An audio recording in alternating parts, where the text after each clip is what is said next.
अंदाजी हरे कृष्ण माता जी हरे कृष्ण माता जी लाइव பண்ணிட்டு இருக்கேன் ஒரு நிமிஷம் ओके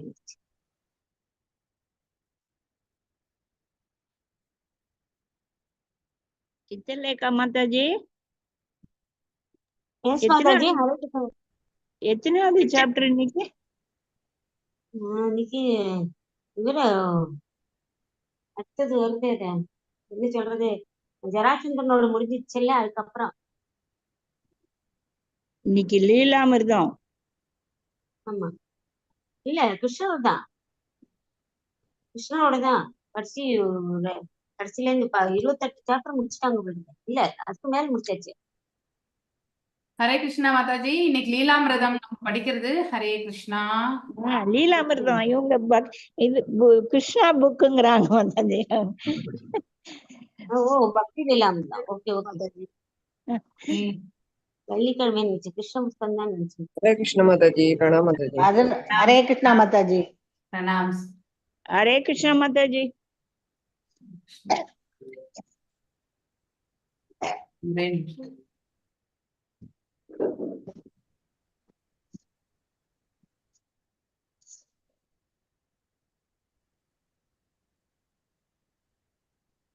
நேற்று நான் தூங்கிட்டேன் மாதாஜி அதுக்கப்புறம் நான் இதுல பாத்துட்டேன் மாதாஜி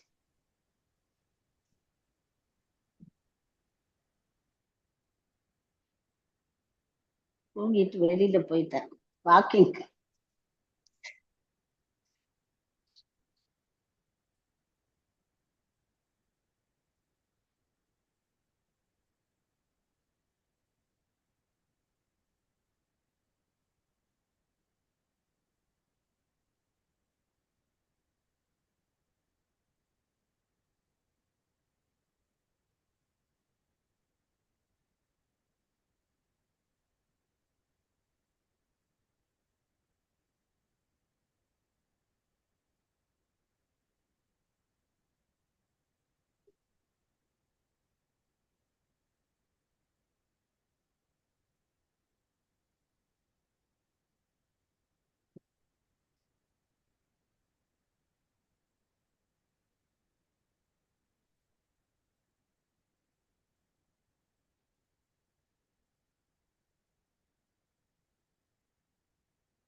ஒரு டவுட் இருக்கு மாதாஜி அது அப்புறம் கேட்கட்டுமா மாதாஜி என்ன டவுட் மாதாஜி சுய தன்னுணர்வு என்பது ஒரு தற்பெருமையுடன் ஒருவன் முந்தைய ஆச்சாரியாரை மீற முயன்று தனது சொந்த ஆச்சாரியாரிடம் அவனுக்கு முழு நம்பிக்கை இருக்க வேண்டும் என்னன்னு புரியல மாதாஜி இன்னொரு வாட்டி வாசிங்க எனக்கு கூட இந்த சந்தேகம் வந்தது மாதாஜி சுய தன்னுணர்வு என்பது அதாவது எனக்கு வரக்கூடிய இப்ப உங்களுக்கு ஒவ்வொருத்தருக்கும் வரக்கூடிய தான் யார் என்பது உணரக்கூடிய அந்த பண்பு ஓகே ஃபைன் தற்பெருமையுடன் ஒருவன் முந்தைய ஆச்சாரியாரை மீற முயன்று தனது சொந்த ஆச்சாரியாரிடம் அவனுக்கு முழு நம்பிக்கை இருக்க வேண்டும் அது எங்க வருது அந்த கான்டெக்ட் நம்ம இதுல 4வதுல வருது மாதாஜி நேற்று நடத்துனதுல நடுவுல ஏதோ வேர்டிங் விட்டுருக்கு ஆமா நான் அது இங்கிலீஷ்ல பார்த்து சொல்றேன் சரி ஹரே கிருஷ்ணா முந்தைய ஆச்சாரியாரா இது பண்ணிடணும் அப்படின்ற நோ நோ அது தப்பு அது எங்கேயோ சம் சென்டென்ஸ் ஃபார்மேஷன் தப்பா 4ல எடுக்கிறேன் மாதாஜி நேற்று நான் யூடியூப்ல பார்த்தேன் 4.1.4.4 நான் 4ல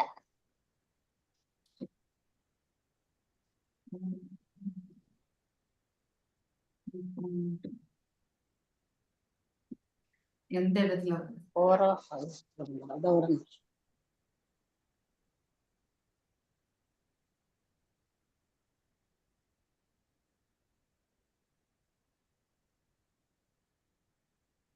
எங்க வருதுன்னு தெரியல இந்த பேராகிராஃப் தான் சொல்றீங்களா ஒரு நிமிஷம் மாதாஜி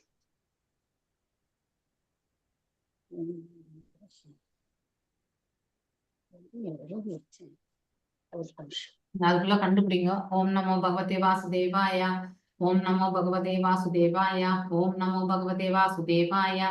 ओम अज्ञानतिमिरान्धस्य ज्ञानाञ्जनशलाकया चक्षुरुन्मीलितं येन तस्मै श्री गुरवे नमः। श्री चैतन्य मनोभीष्टं स्थापितं येन भूतले स्वयं रूपा गदा मह्यं ददासि स्वपदान्तिकं। हे कृष्णा करुणा सिन्धु दीनबन्धो जगत्पते गोपेश गोपिकान्त राधकान्त नमस्तुते।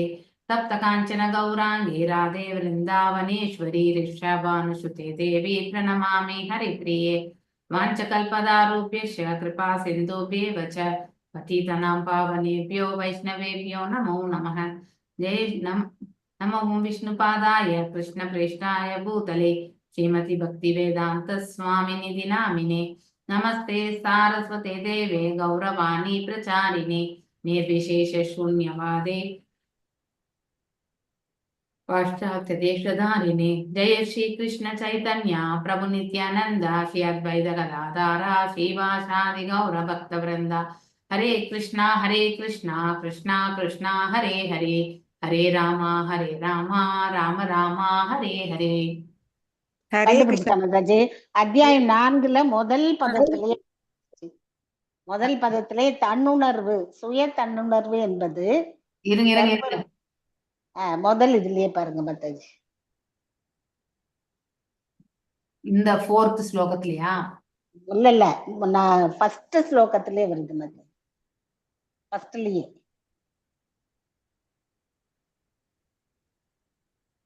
பொருளுரை இல்ல Mataji.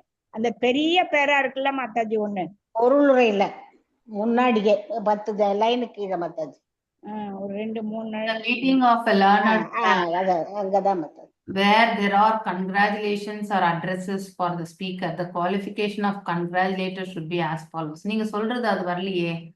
He must be the leader of the house and enter. இது qualification of the speaker. கேக்குற அட்ரஸ் பண்றது சொல்றவங்களும் செய்யறவங்களும். இந்த இடத்துல சௌனக ரிஷியினுடைய நிலை, அதாவது அவருடைய குவாலிஃபிகேஷன், அதாவது குலபதி, அது அத பத்தி விருத்தா குலபதி. ஆமா. இதுல எங்க வருது இது? No man should be willing to hear. Personal realization does not mean that one should out of vanity சுய தன்னுணர்வு என்பது one's own learning by trying to surpass the previous acharya. இருங்க personal realization, அதாவது நம்ம own realization does not mean அப்படின்னா அது எதை பத்தி சொல்றதுன்னாக்கா, அதாவது இது பத்தி கிடையாது. does notன்னு வந்துருச்சு அந்த இடத்துல. மீன்னாக்கா அதுதான் அர்த்தம்.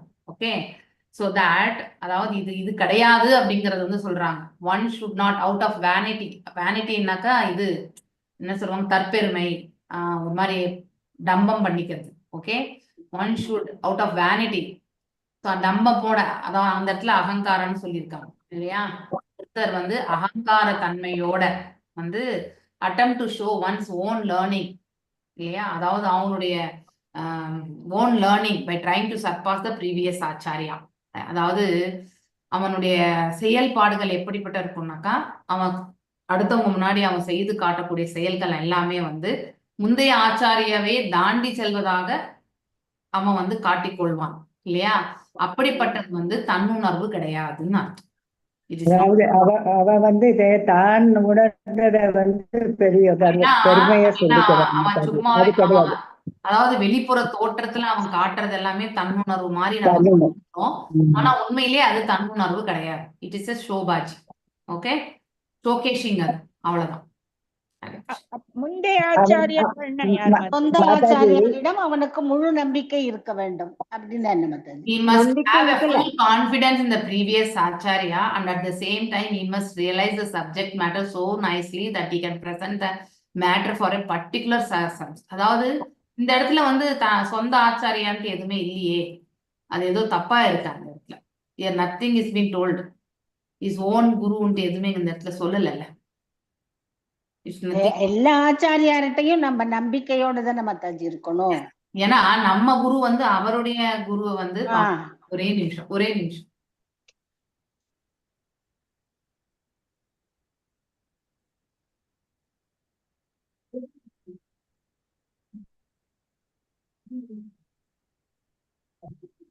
Sentence படிக்கிறதுக்கே கொஞ்சம் இதா இருக்கு. தற்பெருமையுடன் இல்ல ஒருவன் இதுல அப்படி இல்ல, அது பண்ணக்கூடாதுன்னு சொல்றாங்க. previous எல்லா ஆச்சாரியார ஆச்சாரியரிடத்தையும் நம்ம வந்து தற்பெருமை surpass இல்லாம பண்ணக்கூடாது. அதாவது அவங்க ஒருத்தர் முந்தி வந்து போகக்கூடாது. இருங்க ஒருத்தர் வந்து இப்ப என்னை எடுத்துக்கோங்களேன். You take mind only. நான் என்ன பண்றேன், இப்ப நான் பேசும்போது ஆஹ் எனக்கு இந்த ரியலைசேஷன்லாம் வந்துச்சு. ஸோ அதாவது பிரபுபாதருடைய ரியலைசேஷனும் என்னுடைய ரியலைசேஷன் கம்பேர் பண்ணி நான் உங்ககிட்ட சொல்லும்பொழுது பிரபுபாதருடைய ரியலைசேஷனை காட்டிலும் என்னோடது நிறைய அப்படின்னு நான் வந்து ஷோகேஸ் பண்றேன் இல்லையா? அது எப்படிப்பட்ட செயல்? அது தற்பெருமை. தற்பெருமை தான் இல்லையா? அதுதான் வேனிட்டின்னா தற்பெருமை. ஸோ ஈகோ அகங்காரத்தோட வந்து செயல்படுறது. அது வந்து தன்னுணர்வு கிடையாது. ஃபார் எக்ஸாம்பிள் எனக்கு ஏதோ ஒரு ரியலைசேஷன், எனக்கு வந்து கிருஷ்ணர் வந்து இப்படி காட்சி கொடுத்தார் இல்லையா, கிருஷ்ணர் வந்து எனக்கு வந்து எனக்கு வச்சு தூக்குனார், இப்படி எல்லாம் வந்து நான் உங்ககிட்ட வந்து சொன்னேன்னு வச்சுக்கோங்களேன். ஸோ அது உண்மையிலேயே அது வந்து இட் இஸ் நாட், தன்னுணர்வு இல்ல. அதாவது மாதாஜி, தன்னுணர்வு இல்லை. அது ஏதோ கனவுல நாம ஏதாவது கண்டிருக்கலாம், அது வேணா ஒத்துக்கலாம் இல்லையா? கனவுல நமக்கு கண்டிருக்கலாம். ஆனா எங்கேயாவது பிரபுபாதர் வந்து நான் கண்ணனை பார்த்தேன் அப்படின்னு எங்கேயாவது சொல்லியிருக்காரா? கண்டிப்பா சொல்லலாம், சொல்லவே இல்லை. சொல்லவே இல்லை. அப்ப நான் I am crossing the surpassing the previous ஆச்சாரியாவுடைய உணர்தலை காட்டிலும் நான் இப்ப என்ன பண்ணிட்டு இருக்கேன்? சோ என்னுடைய, அதாவது என்னுடைய நிலை வந்து நான் அவரை காட்டிலும் மேன்மையான ஒரு நிலைக்கு சென்றதாக இந்த இடத்துல வந்து என்ன பண்றேன், உங்க எல்லாரும் முன்னாடியுமே வந்து டம்பம் போட்டு பண்ணிட்டு இருக்கேன்னு அர்த்தம். ஓகே, சோ அப்படி பேசக்கூடியவங்கள நம்ம கண்டிப்பா, அதாவது உண்மையிலே இறைவனை கண்டவங்க, அதாவது உண்மையிலே இறைவனை கண்டவர்கள் நான் இறைவனை கண்டேன் என்று சொல்லவே மாட்டாங்க. இதுதான் மாதாஜி சொல்லுவாங்க, ஒரு பழமொழியே இருக்கு மாதாஜி, கண்டவர்கள் விண்டதில்லை, விண்டவர்கள் கண்டதில்லை. அதனால உண்மையில உணர்ந்தவங்க வந்து அதாவது சொல்ல மாட்டாங்க மாதாஜி. உண்மையிலே கடவுளே வந்து அவங்களுக்கு நேரடியா தரிசனத்தை கொடுத்திருந்தாலும் அவங்க அது கனவுதான் இருக்கும்னு நினைப்பாங்களே ஒழிய இறைவன் நமக்கு தரிசனம் கொடுத்தாருன்னு கண்டிப்பா ஃபீல் பண்ண மாட்டாங்க. ஓகே, ஆனா அப்படியே அவங்க அதை உணர்ந்தாலும் அது அவருக்கும் இறைவனுக்கு இருக்கக்கூடிய மத்தியில இருக்கக்கூடிய அந்த தொடர்பு, அதை வெளிப்படையா சொல்ல மாட்டாங்க. சோ யாருமே ரியலைசேஷன்ஸ் வெளிப்படையா சொல்லவே மாட்டாங்க. இது நம்ம புரிஞ்சுக்க முயற்சி பண்ணலாம். சோ நீங்க இந்த இடத்துல என்ன இதை எப்படி மாதாஜி எடுத்துக்கிறது? அப்ப மாதாஜி அவங்களுடைய உணர்தல், மாதாஜி புஷ்பா மாதாஜி இருங்க, மாதாஜி சொல்லுங்க. இல்ல நான் வந்து சொல்லல. இல்ல அவங்க எப்படி உணர்றாங்கன்றத வந்து, அதாவது எது சொல்ல முடியுமோ அது மட்டும் சொல்லுவாங்க. அதுல இருந்து நீங்க புரிஞ்சுக்கலாம் இல்லையா? சிலதெல்லாம் நம்ம மனசு இப்ப வந்து நான் உங்களுக்கு நிறைய அதாவது பிராக்டிக்கல் அப்ளிகேஷன் மாதிரி எல்லாம் உங்களுக்கு நான் எக்ஸ்பிளைன் பண்ணியிருக்கேன் இல்லையா? அதாவது பௌதிகத்திலையும் நாம் இப்படிதான், இப்ப நேத்தே நம்ம வந்து பக்தி வைபவ கிளாஸ்ல படிச்சோம். கட்டுண்ட ஆத்மாவுடைய செயல் எப்படி, விடுதலை அடைந்த ஆத்மாவுடைய செயல் எப்படி இல்லையா? ரெண்டு பேரும் அவங்கவுங்களுடைய இலக்குல வந்து குறியாதான் இருப்பாங்க இல்லையா? அது வந்து என்னது, விழிப்புடன் இருப்பாங்க கட்டுண்டவர்கள். அவங்களுடைய கட்டுண்டவர்கள். எஸ், இங்க வந்து ஆன்மீகத்தின் பேர்ல இருப்பாங்க, அவங்க பௌதிகம். இது வந்து நம்ம புரிஞ்சுக்க முடியும் இல்லையா? இதெல்லாம் எப்படி நம்ம உணர்ந்தாதான் சொல்ல முடியும் மாதாஜி, உணராம கண்டிப்பா சொல்ல முடியும். ஓகே, இதுதான் உங்களுக்கு வழி நடத்துவாங்க. அதாவது நம்ம கோயில் வாசல், அதுக்கப்புறம் வந்து மெயின் அந்த உற்சவம், அதுக்கப்புறம் வந்து உள்ள மூலஸ்தானம், இதுதான் கடவுள் அப்படின்னு நம்ம வந்து அந்த அளவுக்கு கூட்டிட்டு போய் காட்டுவாங்க. அப்புறமா நாம கடவுளோட பேசுறதெல்லாம் நம்மளுடைய பொறுப்பு. ஒவ்வொருத்தருடைய உணர்வும் சம்பந்தமும் வந்து வேறுபட்டது. ஓகே, நாம எப்படி உணர்றோம், இறைவனை நாம் எப்படி வந்து நேசிக்கிறோம் இல்லையா? எந்த தரப்பிலிருந்து நமக்குதான் அந்த 5 வகையான இது இருக்கு இல்லையா? சாந்த, சாக்கிய, வாசல்ய, மாதுரிய, தாஷி, இதுல எதுல எந்த சம்பந்தத்தை நம்ம இறைவனை வந்து நம்ம கண்டுட்டு இருக்கோன்றது நமக்கும் இறைவனுக்கு தான் தெரியும், வெளியில யாருக்குமே தெரியாது. நம்ம போயிட்டு நம்ம இறைவனை பார்த்தா நம்ம, அதாவது என்னுடைய பிரபு கிட்ட நான் சொன்னேன்னா அவர் சிரிக்கதான் ஆரம்பிச்சிருவார். கண்டிப்பா சிரிப்பார். வெளியில உங்களுக்கு கூட நான் சொல்ல வேண்டியதில்லை, அவர் கண்டிப்பா சிரிப்பார் இல்லையா? சோ உண்மையிலேயே இறைவனை கண்டிருந்தாலும் நம்முடைய நிலையை வந்து புரிந்து கொள்றதுக்கு வந்து யாருமே கிடையாது ஆக்சுவலி. ஓகே, நம்முடைய நிலையை வந்து புரிந்து கொள்வதற்கு யாருமே கிடையாது. நாம தான் நம்ம நிலைமையை வந்து புரிஞ்சுக்க முயற்சி பண்ணணும். இறைவனுக்கும் நமக்கும் இருக்கக்கூடிய சம்பந்தத்தை பத்தி நாம தெரிஞ்சுக்கணும். ஓகே, சோ அந்த உணர்வு என்பது இறைவன் மட்டும் நமக்கு தான் கொடுப்பார். சோ நம்ம குரு மகாராஜோடைய அந்த அதாவது யூடியூப் இது உங்களுக்கு ஷேர் பண்ண இல்லையா, அதுல நிதாய் சேவினி மாதாஜி ஒரு இடத்துல சொல்றாங்க, குரு மகாராஜ் வந்து நிறைய புக்ஸ் எல்லாம் வாங்கி படிச்சாராம். அவருக்கு ஆன்மீகத்துல அவ்வளவு ஈடுபாடு. அவருடைய அம்மாவுடைய அப்பா வந்து அவ்வளவு ஸ்பிரிச்சுவலா சின்ன வயசுல இருந்து கொண்டு வந்தாங்களாம். சோ அவர் வந்து ஒரு எஜுகேஷன் சிஸ்டம் எங்கேயோ ஒரு இடத்துல சேர்க்கும் பொழுது அவர் வந்து அந்த இடத்துல வந்து 2 பேப்பர்ல ஃபெயில் ஆன பிறகு அப்புறம் வீட்டுக்கு வந்துட்டாராம். சோ வேற இந்த யூனிவர்சிட்டியில படிக்க முடியாது, நீங்க வேற யூனிவர்சிட்டிக்கு போங்கன்னு சொல்லிட்டு அமைச்சிட்டாங்க. அப்புறமா வந்து அவர் வீட்டுக்கு வந்திருக்காரு. ஆக்சுவலி ஒரே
ஸோ உங்களுக்கு எங்க சொல்லிட்டு இருந்தேன் நானு கதை?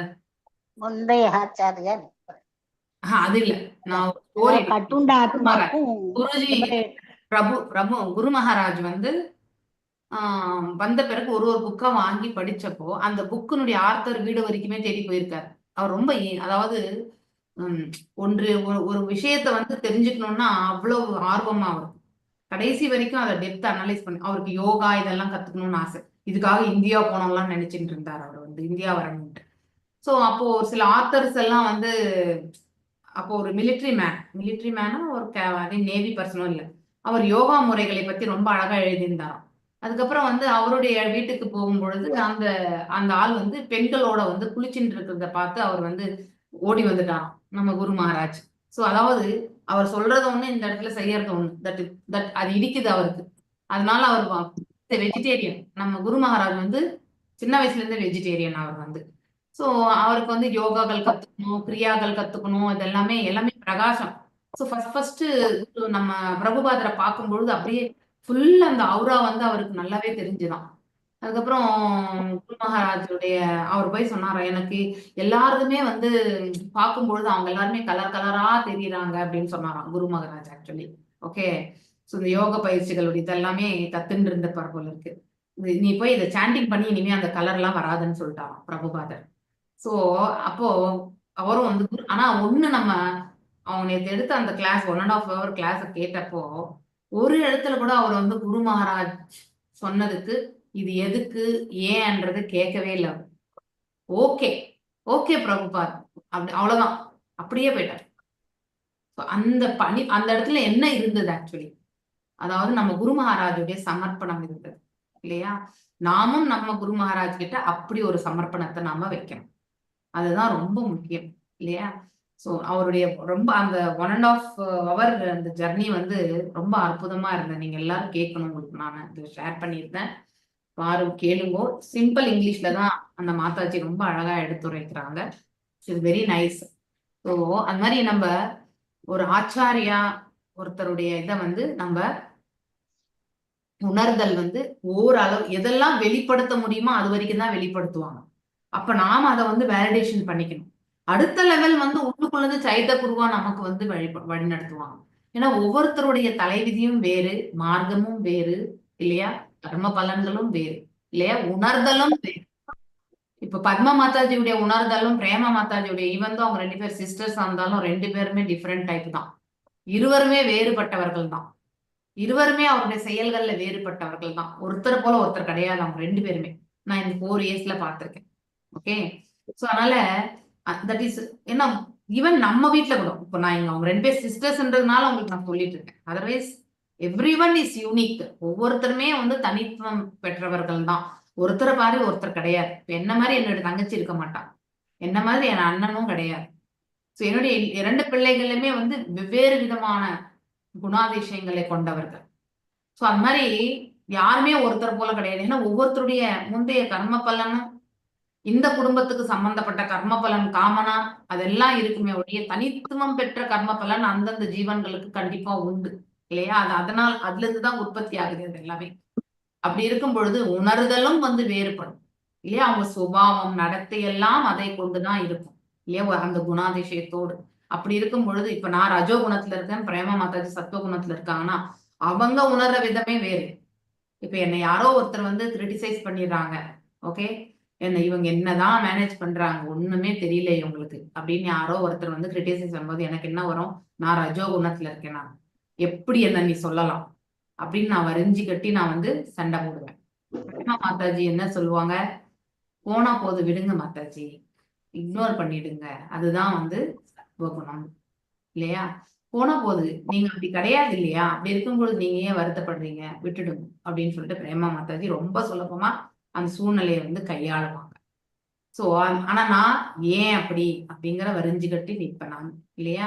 சோ நான் ஏத்துக்க மாட்டேன், என்னை எப்படி சொல்லலாம் அப்படின்ட்டு. சோ அதாவது ஒரு சூழ்நிலையுமே வந்து வேறுபட்ட விதத்துலதான் நாம கையாளுகின்றோம். அப்ப நம்முடைய வாழ்க்கையினுடைய இறுதி இலக்குமே வந்து வேறுபட்டதாகத்தான் இருக்கும் இல்லையா. அதனால நம்ம வந்து ஒருத்தரை போல ஒருத்தர் கிடையாது. சோ அதனால நம்ம உணர்வுகளும் எப்படி இருக்கும், அப்போ ஒருத்தரை போலவே இருக்குமா, கண்டிப்பா இருக்காது இல்லையா. சோ அந்த உணர்வுகளும் வேறுபட்டு. சோ அப்படி அந்த நீங்க சொன்ன அந்த இது வந்து ஒரு ஜீவன் ஆகப்பட்டவன் தன்னுணர்வு பாதையில வந்து இருக்கான் அப்படின்னாக்கா அது எப்படிப்பட்டதுனாக்கா தன்னையே அதாவது தன்னுடைய குருவையே மிஞ்சி போகக்கூடிய அளவுக்கு அவன் கண்டிப்பா செயல்பட முடியாது. குரு தான் ரெகக்னைஸ் பண்ணணும், தன்னுடைய சிஷ்யன் தனக்கு மேல மிஞ்சிருக்கான்னு குரு ரெகக்னைஸ் பண்ணலாம். ஆனா சிஷ்யன் வந்து நான் குருவை விட மிஞ்சிட்டேன்னு சொல்லிட்டு சொல்ல முடியாது. இவன் குருவை மிஞ்சின சிஷ்யன்பா அப்படின்னு நாம தான் சொல்லணும் இல்லையா. அப்படி ஒரு இது, அதாவது செயல்பட விதத்துல அவர் குருவை காட்டிலுமே இன்னும் பக்குவம் அடைஞ்சிருக்கான் அப்படிங்கறது வந்து குரு வந்து ரியலைஸ் பண்ணுவார், அவர் உணர்வார், அவர் அவனை பாராட்டுவார். இத வந்து பிரபுபாதரை வந்து நிறைய இடங்கள்ல நம்ம குரு மகாராஜா வந்து ரொம்பவுமே மெச்சிருக்காரு. So he always have to praise. So Guru மகாராஜுக்கு வந்து ஒரு மான்ட்ரல் ஆர் டொரண்டோ ஒரு பிரசிடென்ட் வந்து ஜாயின் ஆன 15 நாள்லயே வந்து டெம்பிள் பிரசிடென்ட் ஆனார். நம்ம தீட்சை கொடுத்தாங்க, தீட்சை கொடுத்த ஒரு 2 மாசத்துலயே டெம்பிள் பிரசிடென்ட் இல்லையா. அப்போ அந்த இடத்துல அவர் என்ன பண்றாரு, டெம்பிள் ரன் பண்ணணும்னா காசு இருக்கணும் இல்லையா. சோ 3 பேர் தான் இருப்பாங்களே, அதை வச்சுட்டு என்ன பண்றது, டெம்பிள் எப்படி ரன் பண்றது. அதனால பகலெல்லாம் போய் ஹோட்டல்ல கூட வந்து வேலை செய்வார். ஓகே, ஹோட்டல்ல வேலை செய்யும் பொழுது அங்க வந்து நான்வெஜ் ஹோட்டல் இதெல்லாமே இருக்கும் இல்லையா. கிளீனிங், அதாவது பாத்திரம் தேய்க்கிறது, அடுத்து வந்து இது தொடச்சி பெருக்கிறது. ஸோ இது வந்து நான்வெஜ் ஹோட்டல். அங்க அதனால நிறைய பேர் வந்து பிரபுபாதருக்கு கடிதம் எழுதினாங்களாம். இந்த மாதிரி வந்து he has taken the initiation எடுத்துட்ட பிறகு இந்த மாதிரி போயிட்டு அந்த நான்வெஜ் ஹோட்டல்ல போய் வேலை செய்யறார் அப்படின்னு சொல்லிட்டு கடிதம் எழுதினாங்களாம். அதுக்கு பிரபுபாதர் உடனே கூப்பிட்டுட்டு என்ன இது என்ன நடக்குது அப்படின்னு கேட்டப்போ, நம்ம குரு நீ என்ன வேலை செஞ்ச அப்படின்னு கேட்டாராம். நான் வெறுமனே இந்த ஊட்டி பெருக்கிறது, அவங்க சாப்பிட்டு வச்சுட்டு போன பிளேட் எல்லாம் கழுவி வைக்கிறது, இந்த வேலைதான் செய்தேன் அப்படின்னு சொல்லிட்டு குரு மகாராஜ் வந்து நம்ம பிரபுபாதருக்கு சொன்னாராம். அப்படியா, ஓகே ஃபைன் அப்படின்னா, அதாவது இந்த மாமிசத்தை அதாவது வெட்டுறவனுக்கு பாவம் உண்டு, விற்கிறவனுக்கு பாவம் உண்டு, வாங்குறவனுக்கு பாவம் உண்டு, சமைக்கிறவங்களுக்கு பாவம் உண்டு, பரிமாறுபவர்களுக்கு பாவம் உண்டு. உண்பவர்களுக்கும் பாவம் உண்டு, ஆனா பிளேட்டு கழுவுறவங்களுக்கு பாவம் கிடையாதுன்னு சொல்லிட்டு பிரபுபாதரே சொல்லி அனுப்பிச்சிட்டாங்க. Okay, so is doing for is ஜீவன் இல்லையா? ஒரு ஜட்ஜா இருந்துட்டு ஒருத்தருக்கு வந்து மரண தண்டனை கொடுக்கிறார், ஒரு உயிரை கொள்வது பாவம் இல்லையா? ஆனா ஒரு உயிரை கொள்வதற்கு உத்தரவிடுறார், ஏன்னா அது அவருடைய ஸ்வதர்மம் ஆகிவிட்டார் இல்லையா? அந்த செயல் பாவமாக இருந்தாலும் அது வந்து அந்த அவருடைய கடமையாக இருக்கும் பட்சத்துல அது பாவத்தை வந்து கொடுக்கறது இல்ல. அப்படின்னா கசாப்பு கடைக்காரனுக்கு அது தவிர வேற தொழிலே இல்ல, அப்ப அவனுக்கு பாவம் இல்லையான்னு சொல்ல, அது அவனுடைய தர்மம் இல்லையான்னு நம்ம கொஸ்டின் கேட்க கூடாது இல்லையா? அது எங்கேயுமே வந்து சொல்ல. ஓகே, விலங்கை கொல்லக்கூடாதுன்னு தான் சொல்லப்பட்டிருக்க தவிர விலங்கை கொள்வதற்கு உனக்கு அதிகாரம் இருக்குன்னு, ஒரு ஜீவனை கொள்வதற்கு நமக்கு எந்த அதிகாரமே கிடையாது. ஏன்னா நமக்கு சிருஷ்டிக்கக்கூடிய பவரே கிடையாது. அப்படி இருக்கும் பட்சத்துல ஒரு ஜீவனை நாம் எவ்வாறு கொள்ளலாம் இல்லையா? சோ அதனால நம்ம அதெல்லாம் பேசுவோம். சோ போன வாரம் எங்கேயோ விட்டோமே நம்ம.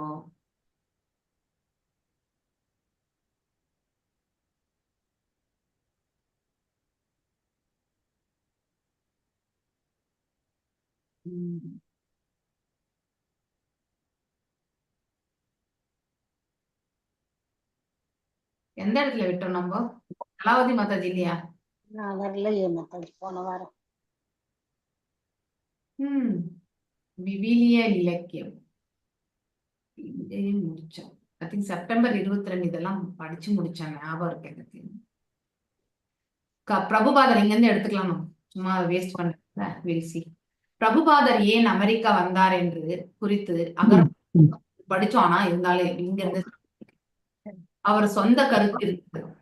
அதாவது யாரோ கருகரன் சவுண்ட் வருது, கொஞ்சம் எல்லாரும் மியூட் பண்ணிக்கோங்க, ஹம்பிளி ரிக்வெஸ்டிங். அவரது புத்தகங்களுக்கு நிதி அளிக்க, அதற்கு மேல் எதுவுமே கிடையாது இல்லையா? அவர் எதுக்கு வந்தார்? நிதியை திரட்டி இன்னும் புஸ்தகங்களை எழுதி நிறைய பேருக்கு வித்து நிறைய பேருக்கு இந்த ஞானத்தை எடுத்துரைக்கணும்னு தான் வந்தார். அதுக்கு தான் பிரபுபாதரே வந்தார். அவர் தனது ஸ்ரீமத் பாகவத வெளியீட்டிற்கு உதவக்கூடிய ஒருவரை மட்டுமே சந்திக்க விரும்பினார் என்பதையும், அவருக்கு எந்த பின் தொடர்புகளும் தேவையில்லை என்பதையும் அவர்கள் உறுதியாக நம்பினார்கள். குறைந்தபட்சம் அவர் கவனத்தில் இருக்க எதுவும் செய்ய மாட்டார் என்பது அவர்கள் நம்பினர். மேலும் இதுவே அவரது மனநிலை என்று அவர்கள் உணர்ந்தனர். அவர் அலைகளை உருவாக்கவில்லை என்று சாலி அகர்வால் கூறினார். அவர் எந்த கூட்டத்தையும் விரும்பவில்லை, அவருக்கு எதுவும் தேவையில்லை, அவர் தனது புத்தகங்களுக்கு மட்டுமே நிதியளிக்க விரும்பினார். ஒருவேளை பிரபுபாதர் அவர்களின் பதட்டத்தை கண்டு தனது விருந்தினர்களை பற்றி கவலைப்படாமல் அமைதியாக இருக்க ஒப்புக்கொண்டிருக்கலாம். இருப்பினும் பிரபுபாதாவின் வேண்டுகோளின் பேரில் திரு அகர்வால் ஒவ்வொரு இரவும் 6 மணி முதல் 9 மணி வரை தனது குடியிருப்பில் ஒரு வகை திறந்த இல்லத்தை நடத்தினார். சாலி: நாங்கள் ஒரு அறிவார்ந்த குழுவில் இருந்தோம். அவர்கள் அவரை பார்த்து மிகவும் கவரப்பட்டனர். அவரிடம் என்ன கேட்பது என்று அவர்களுக்கு தெரியவில்லை. இது பிரபுபாதரை பத்தி. ஓகே, சோ இது அந்த சாலி அகர்வால் சொல்றாங்க. அவங்க ஒரு குரூப்பா இருக்காங்க.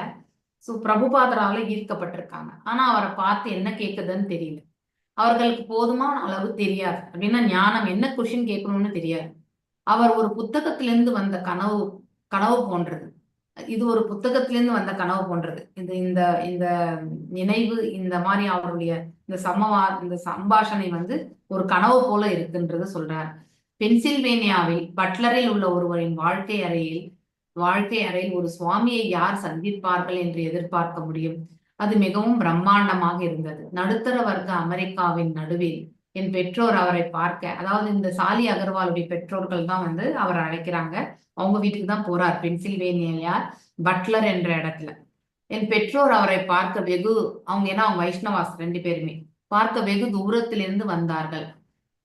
பிட்ஸ்பர்க் அப்படிங்கிற இடம் வந்து எங்களுக்கு நிறைய பேர் தெரியும். பிட்ஸ்பர்க் என்றதும் அமெரிக்கால ஒரு இடம் தான். அந்த இடத்துல வந்து இந்த அகர்வால் ஃபேமிலிக்கு நிறைய பேர் தெரிஞ்சிருக்காங்க.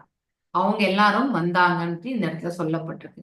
அவர் இங்க இருப்பது மிகவும் அசாதாரணமான விஷயம் இல்லையா? அதாவது பிரபுபாதர் இந்த இடத்துல இருக்காருன்னா அது ஒரு பெரிய விஷயம் ஆக்சுவலி இல்லையா? சாதாரணமான விஷயம் கிடையாது. ஏன்னா அவர் வந்து பேசிக்கலி ஒரு வைஷ்ணவா, ஃபுல் அண்ட் ஃபுல் வந்து, அதாவது நான்வெஜ் இல்லாத இடமே கிடையாது. அப்படிப்பட்ட ஊருக்கு போயிருக்காரு இல்லையா? அப்படி இருக்கும் பட்சத்துல அங்க இருக்கிறதே அவர் வந்து கிரேட் அப்படிங்கறத வந்து இந்த இடத்துல சாலி அகர்வால் சொல்றார். ஆனால் அவர் மீது காட்டப்பட்ட உண்மையான ஆர்வம் ஒரு ஆர்வமாக மட்டுமே இருந்தது. அதாவது வெளிப்புறமாக மட்டும்தான் அது ஆர்வம், உள்ளுக்குள்ள அந்த உத்வேகம் என்பது இருக்கல அப்படிங்கிறது வந்து அந்த கூட்டத்திற்கு இந்த இடத்துல சொல்றார். அவனிடம் ஒரு தட்டச்சு பொறியும் இருந்தது. இது யாரை பத்தி? பிரபுபாதரை பத்தி. அவர்கிட்ட ஒரு டைப்ரைட்டர், அது அவனிடம் இருந்த சில உடைமைகளில் ஒன்று. அவருக்கு இருந்த ப்ராப்பர்ட்டிஸ்ல அந்த டைப்ரைட்டரும் ஒண்ணு. ஒரு குடை, அதுவும் அவரோட. அவன் எப்பொழுதும் ஒரு குடையை எடுத்து செல்வது ஒரு பரபரப்பை ஏற்படுத்திய விஷயங்களில் ஒன்று இல்லையா? கொடையை எடுத்துட்டு போவார். இன்னைக்கு கூட நம்ம வயதானவர்கள் கொடையோட தான் வெளியில சுத்துவாங்க இல்லையா? அதை அப்படியே குத்திட்டே நடந்து நடந்து போவாங்க. அப்புறமா வந்து மழை வந்தா புடிச்சுக்கலாம், வெயில் அடிச்சா புடிச்சுக்கலாம். அதுவே வாக்கிங் ஸ்டிக் மாதிரி இருக்கும். ஆமா, அது கொஞ்சம் குளிர்ச்சியாகவும் வழுக்கை வீழும் தன்மையுடன் இருந்தது.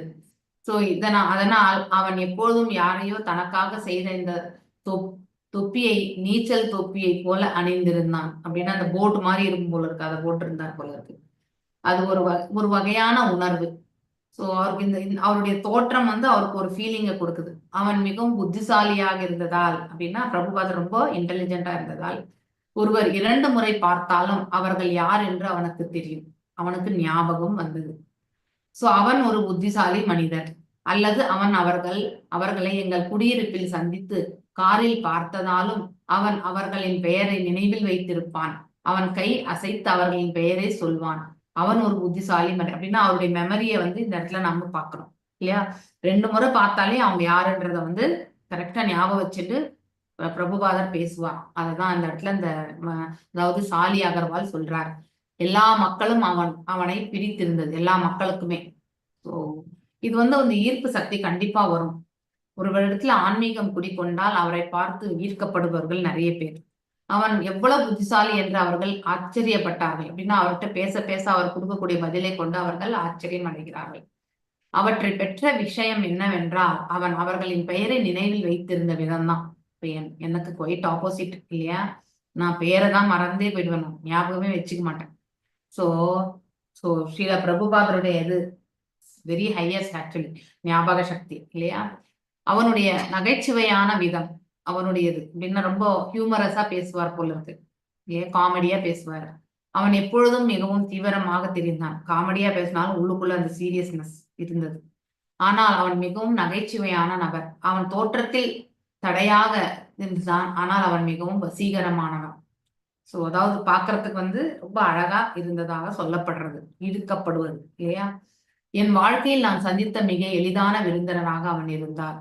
ஏனென்றால் அவருடன் நேரம் செலவிட முடியாத போது அவர் பாடினார். மேலும் அவர் முற்றிலும் மகிழ்ச்சியாக இருப்பதை நான் அறிந்தேன். சோ இவர் பேசும்போது பேசுவார், ஆனா மிச்ச சமயத்துல பிரபுபாதர் வந்து சங்கீர்த்தனம் இதுல வந்து ஆடின்னு இருப்பாருன்றது வந்து சொல்றாரு. சோ இவர் எப்பவுமே சந்தோஷமா இருக்காருன்னா அப்படின்னா கிருஷ்ணர் அடைய பெற்று விட்டார். இப்படிதான் மாதாஜி நம்ம உணரணும்.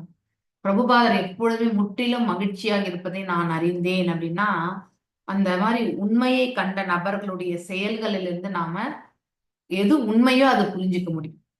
ஓரளவுக்கு இன்டெலிஜென்டா இருக்கிறவங்களால கண்டிப்பா புரிஞ்சுக்க முடியும். அவர் எங்கேயுமே பிரகடனப்படுத்தல பிரபுபாதர் வந்து இல்லையா? நான் கிருஷ்ணரை அடைய பெற்று விட்டேன் அப்படின்னு எங்கேயுமே சொல்லல.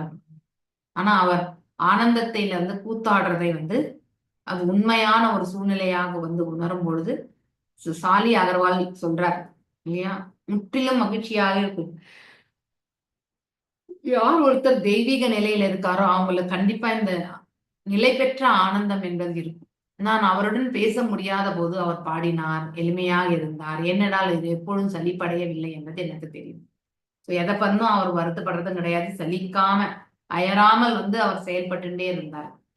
அவரை வைத்திருப்பது குறித்து எனக்கு எந்த அழுத்தமோ பதற்றமோ ஏற்படவில்லை, எந்த பிரஷரும் கிடையாது. அப்புறம் வந்து எந்த சங்கடமும் கிடையாது அவருக்கு. அவர் மிகவும் எளிமையாக இருந்தார், சிம்பிளா இருந்தார். நான் குழந்தைகளை கவனித்துக் கொள்ள வேண்டி இருக்கும் பொழுது அவர் பாடுவார், அதுவும் மிகவும் சிறப்பாக இருக்கும். நான் ஏதாவது செய்ய வேண்டி இருக்கும் பொழுது அவர் பாடுவதில் மகிழ்ச்சி அடைவார்.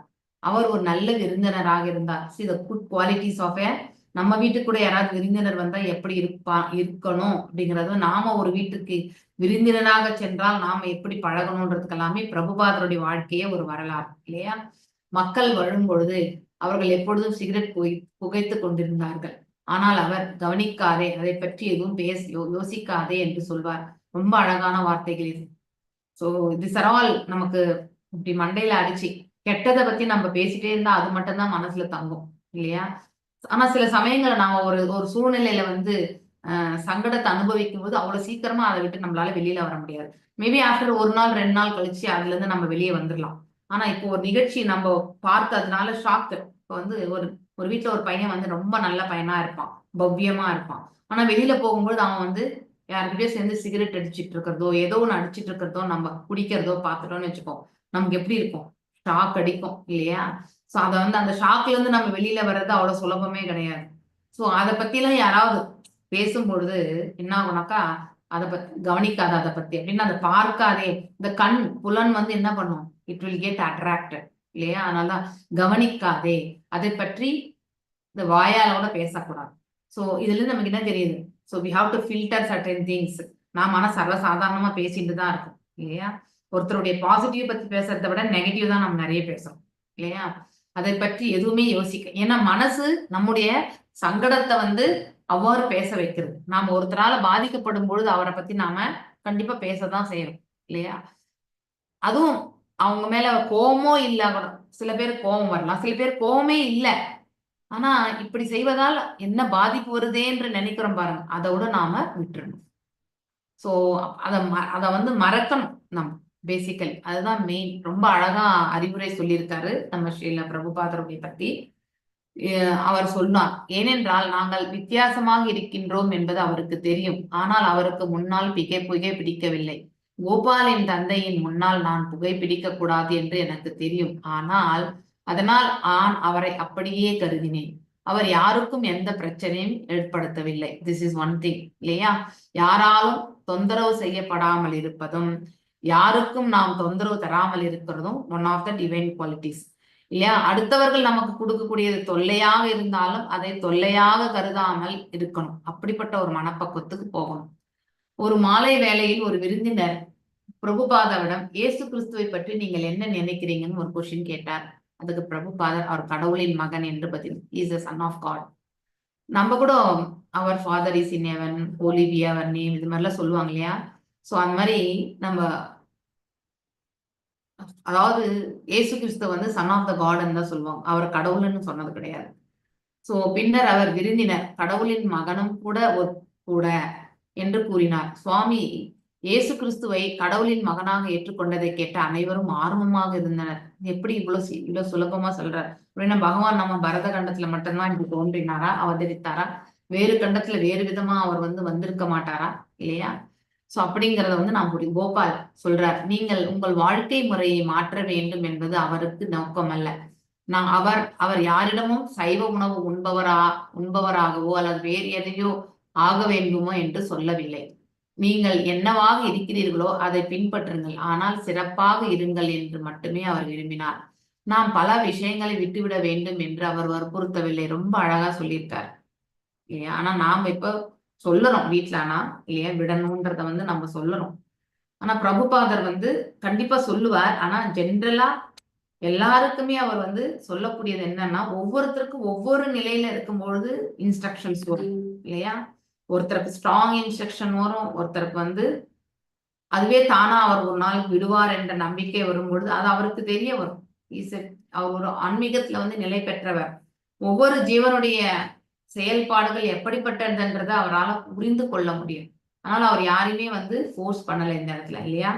நாம எந்த சூழ்நிலை இருக்கிறோம் என்றது தெரியாது, ஆனா நீங்க என்ன செய்றீங்களோ அதை வந்து கரெக்டா பின்பற்றுங்கன்னு மட்டும் அட்வைஸ் பண்றேன்.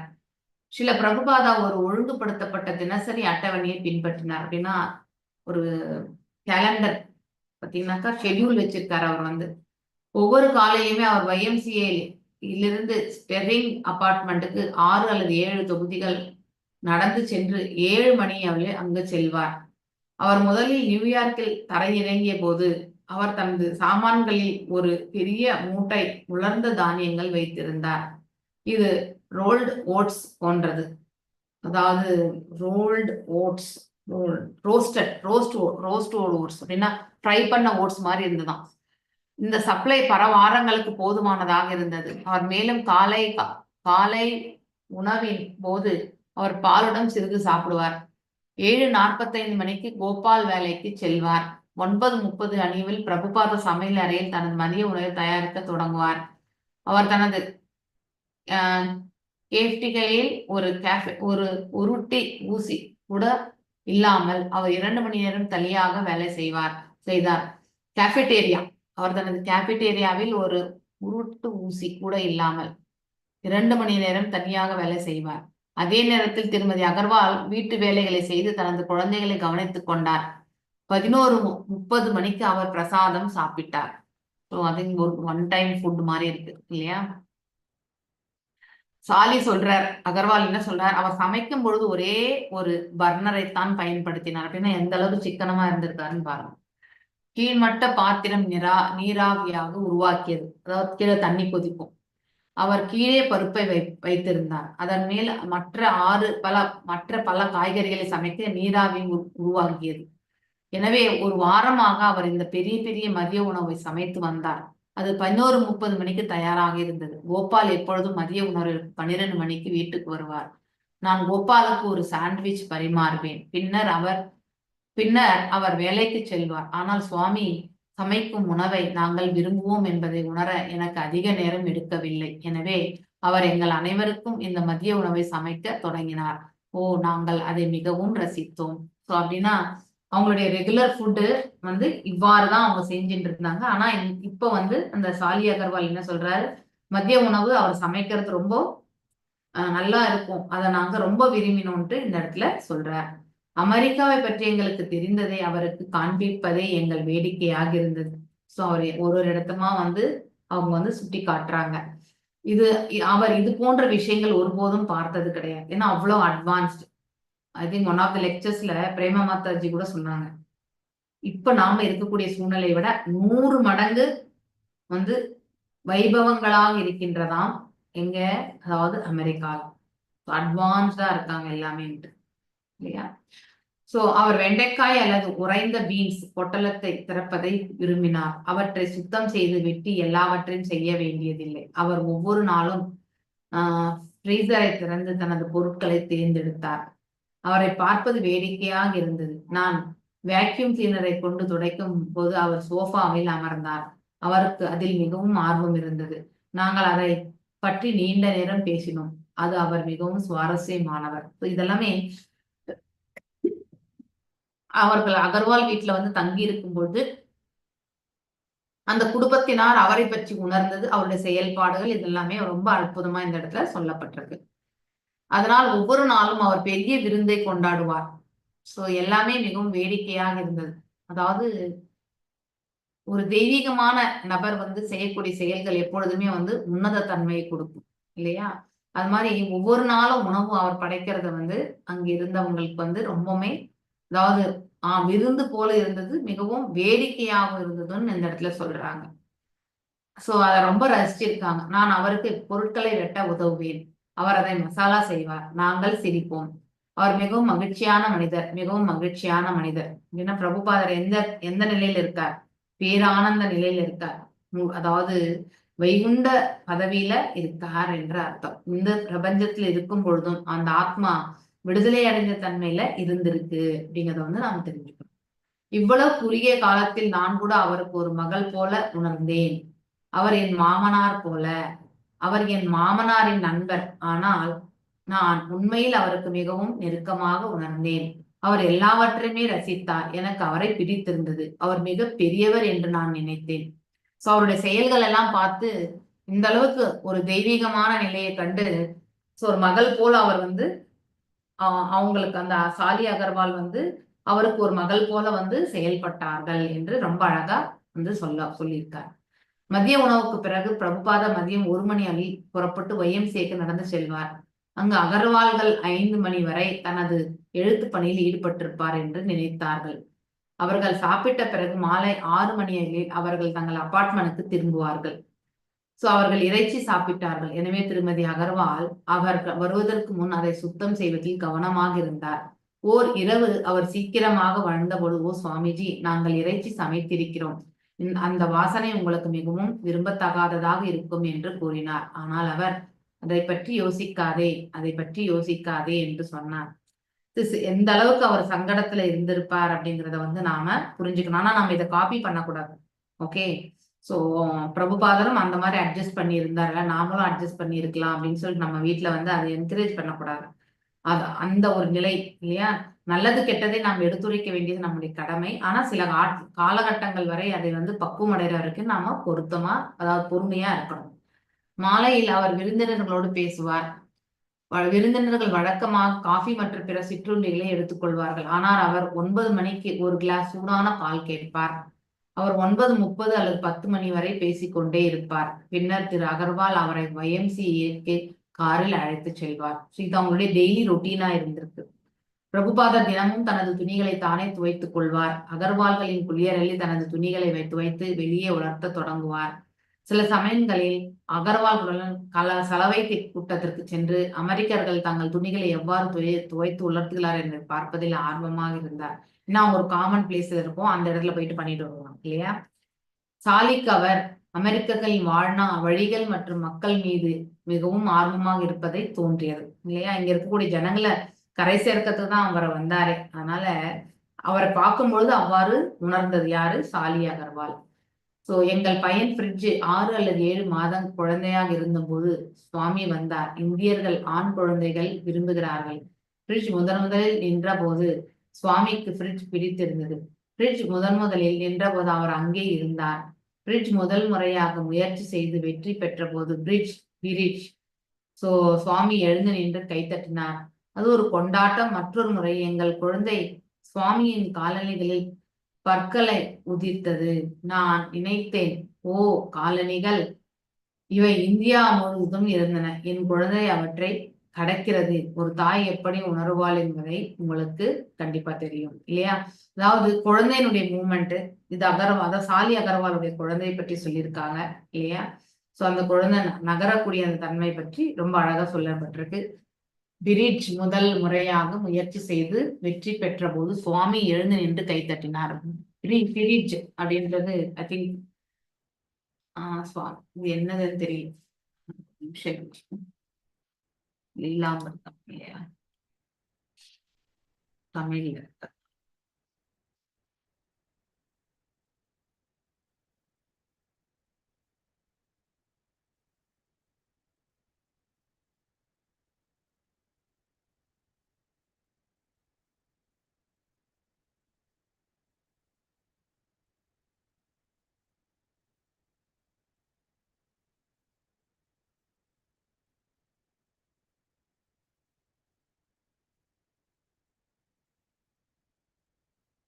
First time BRIG bridge made the attempt அப்படின்னா யாரோ ஒருத்தர். He was there when bridge first stood அப்படின்னா பிரிட்ஜ்ன்றது அவங்களுடைய பையனோ என்னவோ தெரியல, எழுந்து நிக்கிறது இல்லையா? அண்ட் தென் அதுல வந்து அவன் வெற்றி கொள்றது, அப்புறம் கையை தட்டுறது இல்லையா? Another time our baby teethed on the Swami shoes. So I thought, oh those shoes they are all been in over India, my kid is chewing on them. You know how a mother would feel இல்லையா? அந்த செருப்பை வந்து கடிக்கிறது. Okay, so அந்த பிரிட்ஜ்ன்றது அந்த பையனுடைய பெயர்.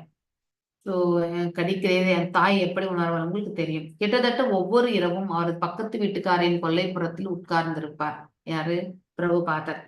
நாங்கள் எப்போதாவது அவருடன் வெளியே அமர்ந்திருப்போம், அல்லது நாங்கள் வாழ்க்கை அறை, அதாவது லிவிங் ரூம்ல, அதாவது ஹால்ல உட்கார்ந்துருப்பாங்க.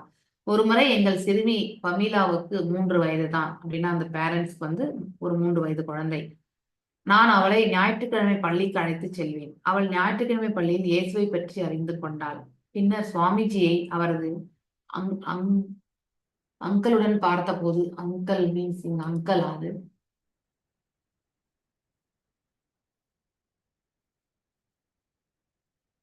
அங்கி மாதாஜி, அவர் மேல போட்ட அங்கி. robe, it is robes. Okay. Okay, so அங்கிகளுடன் அப்படின்னா மேல போடுற துண்டு இல்லையா? பார்த்தபோது அவள் அவரை சுவாமி இயேசு என்று அழைத்தாள். சோ இந்த முறை அவள் என்ன சொல்கிறாள் என்று எங்களுக்கு முதலில் புரிந்தது. அவள் அவரை சுவாமி இயேசு என்று அழைத்தாள். சுவாமி புனைத்து ஒரு சிறு குழந்தை அவர்களை வழிநடத்தும் என்றார். அது மிகவும் வேடிக்கையாக இருந்தது. பிரபுபாதா, அதாவது இந்த சின்ன குழந்தையோட அவருடைய உரையாடல், அவருடைய மேன்மையான குணாதிசயம் அப்படின்னா அவர் எந்த அளவுக்கு டாலரன்ஸா இருந்திருக்கார் அப்படிங்கிறத பாக்குறோம் இல்லையா? நம்மளை சுத்தி எல்லாமே மங்களகரமான நிகழ்ச்சிகள் நிகழ்வதே கிடையாது. ஆனா நமக்கு பிடிக்காத ஒரு விஷயம் நடந்தா உடனே நமக்கு கோபம் வரும் இல்லையா, நம்ம பொறுத்து கொள்ள மாட்டோம், நல்லா திட்டுவோம். இதெல்லாமே நம்முடைய இயல்பு இல்லையா. ஆனா பிரபுபாதர் தன்னை சுற்றி நடக்கிறது எல்லாமே அமங்கலமான விஷயமா இருந்தாலும் அதை எல்லாமே பொறுத்து கொள்ள அவர் கற்றுக்கொண்டார். ஏன்னா அவருடைய வந்த நோக்கம் கண்டிப்பாக நிறைவேற வேண்டும். பிரபுபாதா சமூகத்தின் பல்வேறு குழுக்கள், நிறைய குரூப்ஸ் இல்லையா, சோ அந்தந்த குரூப்ஸ் கிட்ட பேசுறாரு. அக்டோபர் தொடக்கத்தில் லயன்ஸ் கிளப், இங்க கூட நம்ம கூட லயன்ஸ் கிளப்ஸ் இருக்கு, YMCA இது இருக்கு, எல்லாமே இருக்கு இல்லையா. அதுல மாதிரி அந்தந்த குழுக்கள்ல போய் பேசுறாரு. சோ பட்லர் லயன்ஸ் கிளப் பக்தி வேதாந்த சுவாமி விருந்தினராக பங்கேற்றார் என்பது தெரிந்தது. மேலும் அவர் செய்த சேவைகளுக்கு பாராட்டு தெரிவிக்கும் விதமாக கிளப் இந்த நன்றியை தெரிவித்துக் கொள்கிறது. அவர் பென்சில்வேனியாவின் ஹெர்மனில் உள்ள ஒய் மற்றும் செயின்ட் ஸ்டெல்லிஸ் செமினரி கல்லூரியில் ஒரு உரை நிகழ்த்தினார். அப்படின்னா இந்த பெயர் கொண்ட இடத்துல அவர் உரையாடல் இல்லையா, அவர் பிரசங்கம் கொடுத்தார். மேலும் அகர்வால் வீட்டில் விருந்தினர்களும் தவறாமல் பேசினார் இல்லையா. சோ வந்திருக்கிறவங்களுமே கரை சேர்க்கணும் இல்லையா, அதை பத்தி ரொம்ப அழகா பேசியிருக்கார். சிலிப்பரி ராக் ஸ்டேட் கல்லூரியின் தத்துவத்துறையின் தலைவரான பேராசிரியர் லார்சன் இல்லையா, அதாவது சிலிப்பெரி என்ற இடத்துல இருக்கக்கூடிய ராக் எஸ்டேட் கல்லூரியினுடைய அதாவது பிலாசபி இல்லையா, HOD ஆஃப் பிலாசபி, அவர் பேர் என்ன, லாரன்ஸ். அவர் என்ன சொல்றார், பட்லர் ஈகலில் வருகை தந்து இந்திய சுவாமி மற்றும் வேத அறிஞரை பற்றி படித்த போது அவர் அகர்வால்களின் வீட்டில் தொலைபேசியில் அழைத்து பிரபுபாதாவை வளாகத்தில் சொற்பொழிவாற்ற அழைத்தார். அந்த அளவுக்கு அவருடைய மேன்மையான குவாலிட்டிஸ் எல்லாமே அந்த இடத்துல வெளிப்பட்டிருக்கு இல்லையா. சோ நான்வெஜ் சாப்பிட்றவங்க இல்லையா, அப்படி இன்னும் அதுல சில பேர் எப்படி அறப்பழக்கங்கள் இருந்து செயல்படுறாங்கன்றத நம்ம இந்த கருத்துக்கள் புரிஞ்சுக்கிறோம். சோ ஆலன் லார்சன் அவர் சொல்றார், அதாவது செய்தித்தாள் கட்டுரையில் கொடுக்கப்பட்ட எண்ணை, அதாவது நம்பரை நான் அழைத்தேன். ஆனால் சுவாமிஜி உண்மையில் YMCAயில் உள்ள ஒரு அறையில் தங்கியிருப்பது தெரிய வந்தது. என்ன பிரபுபாதா அங்க தங்கியிருக்காருன்றத தெரிய வந்தது. நான் அங்கு சென்ற போது அவர் ஒரு தெரு முனையில் காத்திருந்தார். நான் அவரை அழைத்து சென்றேன். அவர் மிகவும் தனியாக தெரிந்தார். நாங்கள் சிலிப்பரி ராக்கிற்கு காரில் சென்ற போது நான் அவரை என் வகுப்பில் அறிமுகப்படுத்திய போது சரியாக இருக்கும் வகையில் அவர் பெயரை எனக்கு உச்சரிக்க சொன்னேன்.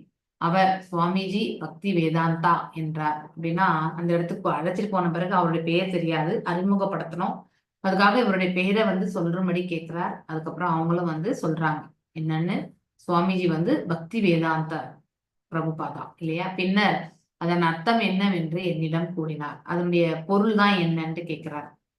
அது எனக்கு இந்திய பெயர்கள் பழக்கமில்லை என்பதால் நான் அதை சரியாக புரிந்து கொள்வதற்கு முன்பு அவர் அதை பலமுறை திரும்ப சொல்ல வேண்டியிருந்தது இல்லையா. நம்ம இன்னைக்கு ஒரு நாள் பாக்குறோம்னா இன்னைக்கு சொல்லுவோம், மறுபடியும் பார்த்தா மட்டும்தான் நம்ம அந்த பெயரை உச்சாரணம் பண்ண முடியும்.